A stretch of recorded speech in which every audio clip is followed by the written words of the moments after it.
maamulka wasaaradda caafimaadka ee degmada Elafweyn iyo sidoo kale kan isbitaalka weyn ee degmada Elafweyn ayaa faahfaahin ka bixiyay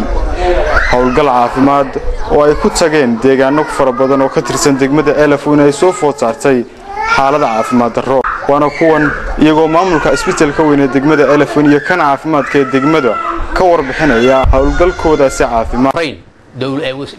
madaxweynayaashii hore iyo xukuumaddii hore laakiin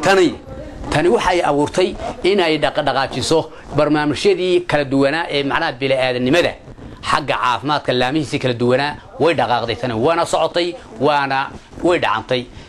runaantii haddaan kaaga warbixiyo socdaalkaygii shaqan ku tagnay galbeedka degmada Elafweyn wuxuu bilaabay 31 bishii shanaad 2014 waxaanu ka baxnay degmada Elafweyn anagoo sii maray tuulada Laastomaare Huluul ilaa aanu gaarnay Ceeldibir oo ah maxay tahay xeebta ama gumanka galbeedka degmada Elafweyn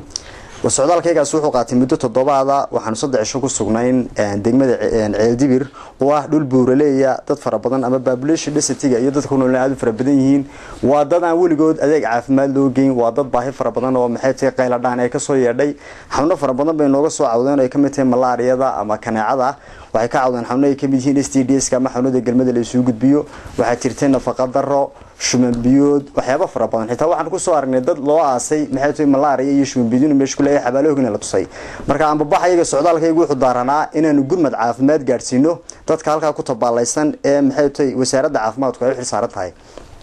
intii aanu ku sugnay degmada Ceeldibir waxaanu daweynay dadan 112 qof oo isugu jira dumar caruur iyo ragba waxaanu ka daweynay xanuunada ay ka mid yihiin malaariyada ama kaneecada Soomaaliga lagu yiraahdo xanuunada ay ka mid yihiin STDs-ka sida syphilis-ta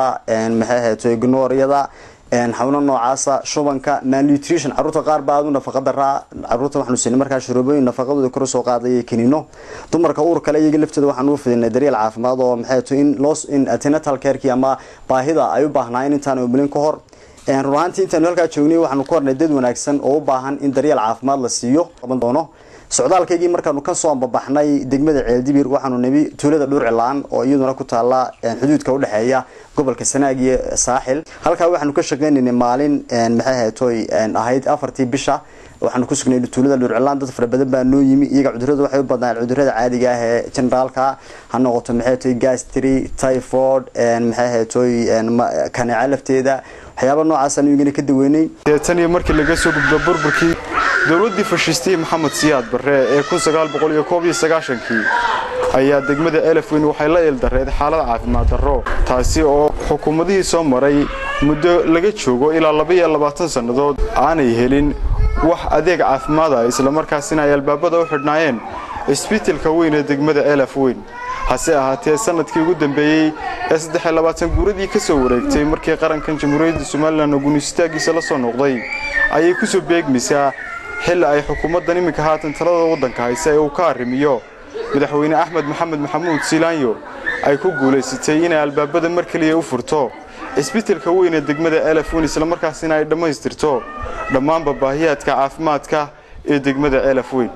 hase ahaatee dhawaan ayay ahayd markii wasaaradda caafimaadka Soomaaliland ay shaacisay gaari labaad oo noociisu yahay ambulance ay ugu deeqi doonto degmada Elafweyn maadaama ay degmadu tahay degmo aad u ballaaran isla markaasina xukunta dhul aad u tiro badan waa Cabdiraxmaan Ismaaciil Saciid TV-ga qaranka Soomaaliland Elafweyn